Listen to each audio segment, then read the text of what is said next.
একদিন একটি জ্বলন্ত মোমবাতিকে তার ভেতরের ফিতেটি জিজ্ঞাসা করল, আচ্ছা, আমি তো জ্বলে যাচ্ছি, তুমি কেন গলে যাচ্ছ?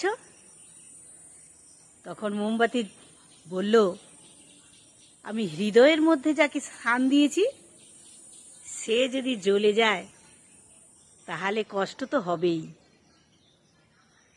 তাই বন্ধুরা, যাকে হৃদয়ের মধ্যে স্থান দেবেন তাকে কখনোই কষ্ট দেবেন না, তাহলে নিজেই বেশি কষ্ট পাবেন। ভালো থাকবেন সবাই বন্ধুরা, সুস্থ থাকবেন।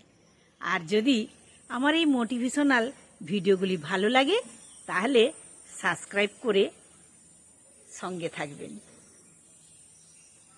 টাটা।